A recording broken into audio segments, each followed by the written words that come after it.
Ce que je vais dire, c'est que ce que vous appelez antithèse n'est pas la négation systématique de la thèse. Ce qu'on appelle antithèse, c'est quoi? Écoutez-moi bien. Dans l'antithèse, je conserve la thèse et ensuite je la dépasse. Je ne peux pas dire thèse, M. Tounkara est très beau. Antithèse, M. Tounkara est très laid. Ça tombe sous le sens.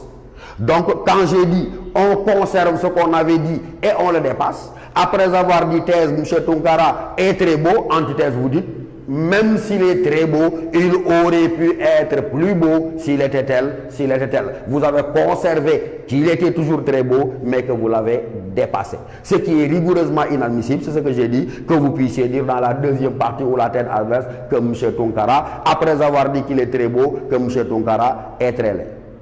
Et donc, cela vous permet d'être fidèle un peu à la perspective du sujet. C'est vrai que le sujet est un champ ouvert, je suis d'accord. Et surtout les sujets que vous avez au bac. Il est absolument rare, pour ne pas dire que ça ne s'est presque jamais produit, qu'un sujet vous enferme dans les limites d'une seule leçon. C'est pourquoi la consigne que je vous donne, ne partez jamais du cahier de cours vers le sujet, mais partez toujours du sujet vers le cahier de cours et vous voyez vous-même la différence. Celui qui part du cahier de cours vers le sujet, c'est celui qui se dit lan mo génn. Lan mo génn, ça veut dire mais à quoi ou à quelle leçon se rapporte le sujet. C'est la meilleure manière de faire hors sujet, de passer à côté de ce qu'on vous demande. Parce que généralement, le sujet qu'on vous donne au bac est un sujet de synthèse qui peut nécessiter que les arguments j'aille les chercher de qu'est-ce que la philosophie jusqu'à l'esthétique. C'est pourquoi j'ai dit, on ne part pas du cahier de cours vers le sujet, mais on part du sujet, de sa lecture, de sa compréhension, pour aller chercher les moyens de l'argumenter dans le cahier de cours. Et cela permet non seulement de ne pas faire hors sujet, mais cela permet de délimiter le champ à l'intérieur duquel peut s'inscrire notre argumentation. Dans le développement pour ce sujet que nous avons, vous insistez, mais sans réciter le cahier de cours de façon mécanique, sur tout ce que vous savez, sur l'opposition entre le philosophe et celui qu'on appelle tout le monde, le vulgaire, l'homme du sens commun, et cette opposition-là, elle est délimitée dans ces termes par le sujet. On ne vous demande pas de réciter tout ce qu'on vous a dit sur les rapports entre le philosophe et le sens commun, mais vous l'articulez au concept du sujet. L'opposition, c'est ici à ce niveau-là. Dire en y pensant, dire sans y penser. Et vous montrez clairement, oui, que le philosophe désirait de faire la différence entre le bien et le mal, de faire la différence entre le vrai et le faux. Il s'inscrit dans le doute, et en s'inscrivant dans le doute, dans la vigilance et dans la méfiance, il réfléchit de façon critique, là où l'autre, encore une fois, adhère. Et quand il adhère de façon émotionnelle et spontanée à l'ensemble des vérités établies par la société. C'est à ce niveau-là que vous insistez, mais vous n'avez pas besoin de réciter tout votre cours sur la réflexion critique et tout votre cours sur l'opposition entre le philosophe et l'homme du sens commun. C'est une discipline intellectuelle que de savoir s'en tenir au postulat du sujet lui-même. Et dans la deuxième partie, c'est là où maintenant on attend de l'élève sa capacité à réfléchir de façon critique. Parce que quel est le but de la philosophie? On vous l'a dit, à travers les différents systèmes et à travers la contradiction habituelle à laquelle ils sont confrontés, mais vous vous rendrez compte que simplement la finalité est de faire naître en vous cette capacité à réfléchir par vous-même et à réfléchir de façon critique, à prendre vos distances avec toutes les fausses évidences, avec tous les préjugés, toutes les opinions, toutes les croyances naïves et spontanées acceptées comme telles. Donc l'attitude de l'homme du sens commun est une attitude d'adhésion, j'ai envie de dire émotionnelle et sentimentale, alors que l'attitude du philosophe, elle n'est pas exigée du sentiment, mais elle est simplement une activité de réflexion critique, parce qu'on vous l'a dit et répété, pour l'essence, la philosophie, elle est d'abord et avant tout une activité rationnelle. Et donc, après avoir dit ça maintenant, dans le développement, en mobilisant les outils grammaticaux de l'argumentation, je vous l'ai dit pour assurer la cohérence interne. Parce que je vous ai dit, attention, la qualité de votre travail n'a pas de rapport avec l'abondance de votre propos. On peut être bavard, mais il est préférable d'être concis, d'être rigoureux et surtout d'être pertinent. L'autre élément, c'est les citations.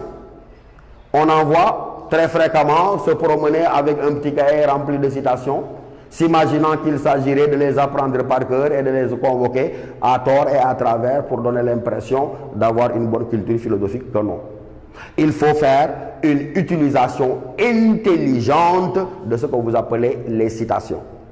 Elles ne sont pas indispensables, oui, mais elles sont largement souhaitées parce qu'elles témoignent de votre culture philosophique, mais n'en abusez pas. Il ne s'agira pas d'un défilé de mode d'auteur, mais j'ai dit, contentez-vous de 2 ou d'un maximum de 3 citations. Vous avez fait votre première partie, à la fin, citation, phrase de transition, deuxième partie, à la fin, citation. Donc j'ai dit, maximum 2 ou 3 citations suffiront à éclairer. Pourquoi vous le savez? Parce qu'on vous l'a dit, la philosophie est d'abord et avant tout un effort de réflexion, mais de réflexion personnelle. Et donc il ne faudrait pas abuser de ces citations-là. Il ne faudrait pas également les forcer. Elles devraient naturellement venir d'elles-mêmes parce qu'elles s'imposent au moment où vous êtes en train de vouloir les convoquer. L'autre élément important, c'est de veiller à l'équilibre des parties. Je conviens avec vous qu'on a forcément plus d'idées ici que là-bas, mais vous verrez vous-même, et vous êtes d'accord avec moi, qu'il serait absolument inélégant d'avoir 3 pages pour la première partie et 2 pages pour la deuxième partie ou 1 page pour la deuxième partie. Donc même s'il ne peut pas y avoir de proportion absolue, veillez autant que possible à équilibrer les différentes parties. Et ensuite, comme je l'ai dit, non seulement je m'appuie sur les outils grammaticaux de l'argumentation, mais également je dois faire en sorte que les transitions puissent être assurées. Parce que ce sont les transitions qui permettent au correcteur de surveiller la progression de mon argumentation.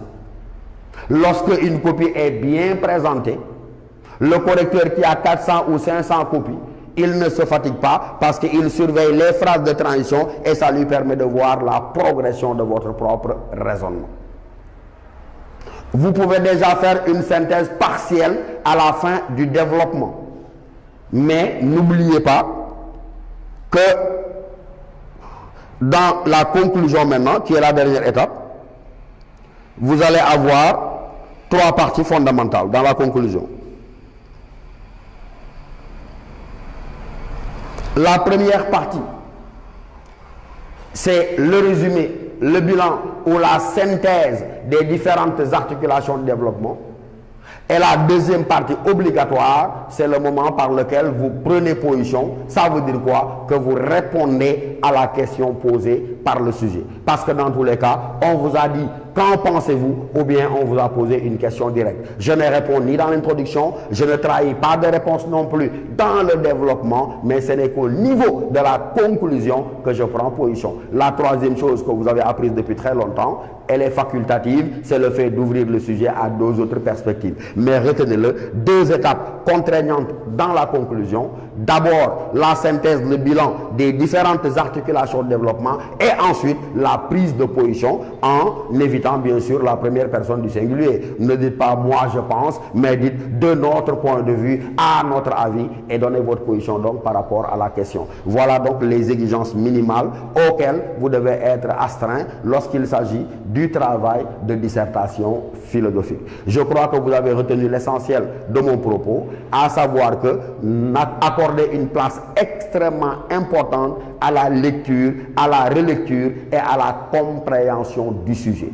L'introduction, de grâce, vous l'écrivez entièrement au brouillon. C'est le premier contact entre vous et le correcteur et donnez-lui envie, je dis bien, de continuer à vous lire. Vous savez bien ce que je dis. Quand je dis donnez-lui envie au correcteur de continuer à vous lire, ça veut dire que si vous commencez par écrire philosophie PHY et à aligner les fautes dans la première phrase, il vous lit, mais quelque part la note est déjà donnée dans son esprit. Donc ça veut dire quoi? Travaillez, retravaillez votre introduction en sorte que, encore une fois, elle donne la promesse d'un développement et d'une conclusion conséquente. C'est pourquoi donc il faut lui accorder toute l'importance. Et je vous ai dit, dans cette introduction, il y a une étape fondamentale à laquelle le correcteur attache la plus grande importance, c'est l'étape de la problématisation. Ça veut dire quoi? Il part du principe que, comme je vous l'ai dit au début de mon propos, philosopher, c'est être capable de voir la difficulté, de voir l'ombre dans ce qui paraît être évident, l'ombre dans ce qui paraît être de la lumière. Et donc c'est à partir du moment où vous aurez montré clairement le problème posé que véritablement vous vous êtes donné les moyens presque d'avoir une bonne dissertation. On pourrait multiplier les sujets. Parce que c'est cette étape-là qui est importante. Et généralement, la difficulté prend la forme peut-être d'une contradiction. Un autre sujet, déjà sorti au bac, juste pour qu'ensemble, on s'habitue à voir la difficulté et à réussir notre problématisation. Le sujet dit, un acte peut-il être inhumain? Mais je n'ai pas de problème. Oui. Quand le sujet dit un acte peut-il être inhumain, mais vous vous dites tout de suite, attention, qu'est-ce qui fait problème si je vous posais la question à l'un de vous? Je crois que n'importe lequel d'entre vous mais pourrait tout de suite me dire, Michel, il y a problème. Il y a problème à demander, mais un acte peut-il être inhumain? Et où se trouve le problème? C'est évident. Il est dans la contradiction qu'il y a. Le problème, disais-je, est dans la contradiction qu'il y a entre un acte et inhumain. Parce qu'en principe, un acte posé par l'homme devrait-il être inhumain, mais un acte posé par l'homme, on devrait en dire qu'il est humain. Et donc le problème, c'est de se demander comment un acte posé par l'homme peut-il en même temps non pas être humain, mais être inhumain. Et vous voyez déjà. Travaillons toujours sur un autre sujet sorti au bac. On vous dit, toujours pour nous aider à nous familiariser avec la mise en évidence du problème, on nous dit le rationnel est-il le critère? On nous dit le rationnel est-il le critère de la vérité? C'est déjà un sujet sorti au bac. Et vous êtes capable vous-même de me dire, mais qu'est-ce qui fait problème? Ce qui fait problème, c'est qu'on puisse me demander si le rationnel est, je souligne volontairement, si le rationnel est le critère de la vérité. Si la question était, le rationnel est-il un critère, vous me direz que la question n'a pas besoin d'être posée. Mais donc ce qui fait problème, c'est qu'on puisse me demander si le rationnel est le, sous-entendu, le seul critère de la vérité. Pourquoi cela fait-il problème? Parce qu'on vous l'a appris. Le rationnel, dans rationnel, nous avions ratio en latin qui signifie la raison. Et donc, ce qui est rationnel, c'est ce qui est établi par la raison. Or, on vous a dit, dans le cours sur philosophie et religion, sur philosophie et mythe, sur philosophie et magie, qu'il y a des vérités autres que rationnelles. Ça veut dire quoi? Il y a des vérités qui ne sont pas de l'ordre du rationnel. Et s'il y a des vérités autres que rationnelles, comment le rationnel pourrait-il être le seul critère de la vérité? On pourra multiplier les exemples. Prenons-en un dernier. Bac 2013, peut-être, si je me souviens bien. Le sujet disait, vouloir la certitude, n'est-ce pas tuer la philosophie? Voilà ce que disait le sujet. Mes chers élèves, si on fait le même travail, dites-moi où se trouve la difficulté. Vouloir la certitude, n'est-ce pas tuer la philosophie? Qu'est-ce qui fait problème? C'est évident. C'est qu'il y a deux notions contradictoires, et ces deux notions ici, mais on vous l'a déjà dit et vous le savez, c'est la notion de certitude et c'est la notion de philosophie.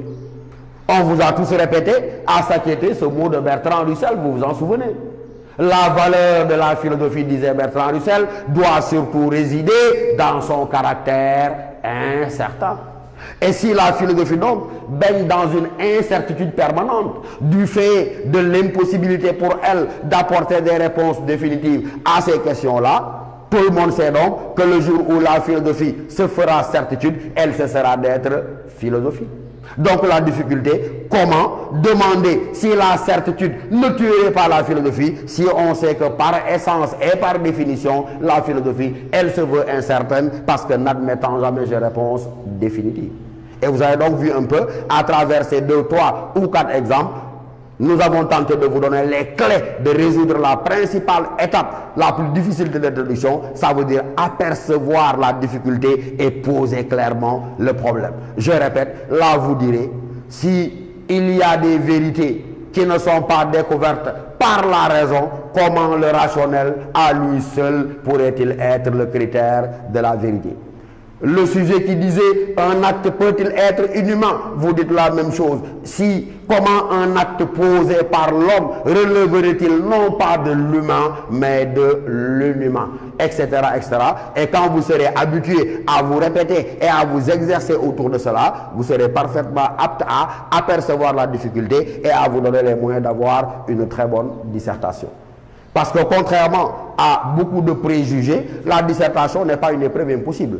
Mais elle repose, comme je vous l'ai dit, sur une exigence de rigueur, sur une exigence de clarté dans l'exposition et sur une exigence simplement de pertinence. Mais vous le voyez, avec ces exemples-là, peut-être que dans les autres séances à venir, nous insisterons encore sur des sujets et cela nous semble assez important pour vous permettre de réussir avec succès l'épreuve de dissertation philosophique au baccalauréat avant que nous puissions passer à l'autre épreuve à laquelle vous êtes soumis, c'est l'épreuve simplement de commentaires philosophiques.